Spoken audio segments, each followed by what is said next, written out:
মাত্র একটি ভুলেই শেষ হয়ে যেতে পারে কোটি টাকার স্ট্রবেরি বাগান। হ্যাঁ, সত্যি তাই। স্ট্রবেরি চাষে সবচেয়ে বড় চ্যালেঞ্জ পানির সঠিক ব্যবস্থাপনা। মানে আমরা ছোট বাচ্চাকে যেভাবে যত্ন করি সেভাবে যত্ন করা লাগবে শুধু তার আগে।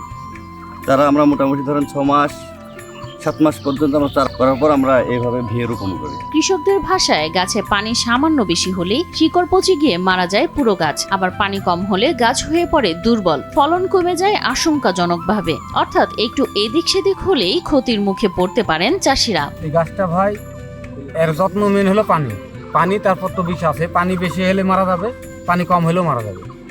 পানি এমন মাপে দিতে হবে, মাপটা জানা লাগবে। আর এর প্রতিটা জিনিস আপনারা যে গাছগুলা দেখলেন এগুলি সব বাইকে দিতে হবে, ডাটা, এই যে ডাটাগুলো সব বাইকে দিয়ে পরিষ্কার করে দেবেন, এই আবার হবে। স্ট্রবেরি মূলত ঠান্ডা অঞ্চলের ফসল, তাই বাংলাদেশের আবহাওয়ায় এই ফলের চাষ বেশ ঝুঁকিপূর্ণ। এবার স্বাদ হলো আপনার হালকা টক হালকা মিষ্টি, খুবই সুস্বাদু আর খুব উপকারী, বেশ পুষ্টিগুণ সমৃদ্ধ।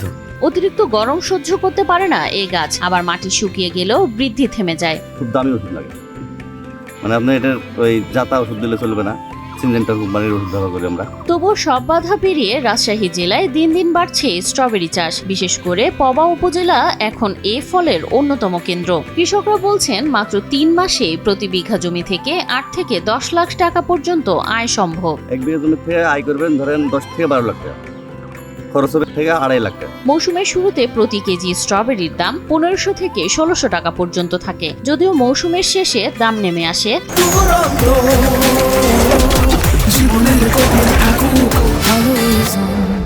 250 থেকে 300 টাকায়। তবু লোকসানের মুখ দেখতে হয় না চাষিদের। এখন বাজার ধরেন 280 300, মানে 300-র উপরেও যায় 220 টাকা এখন বর্তমানে।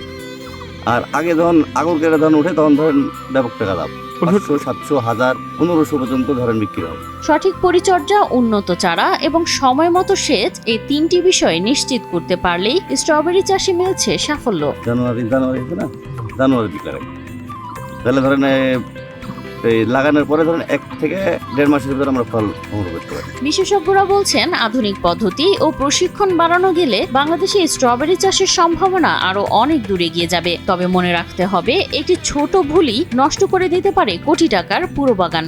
যদি এদের কৃষকদের এই যে বিষয়গুলো বললাম, যে উপযোগী জাত বাছাইকরণ, কি ধরনের আবহাওয়া এর জন্য উপযোগী, মাটির ব্যবস্থাপনা, সার ব্যবস্থাপনা, রোগ পোকামাকড় ব্যবস্থাপনা, সেচ ব্যবস্থাপনা, এই বিষয়ে যদি কৃষককে প্রশিক্ষণ দেওয়া হয়, আরো কিছু ভালো জাত ইন্ট্রোডিউস করা যায়, তাহলে এটা একটা ভালো মানে ফসল এবং টেকসই ফসল হতে পারে।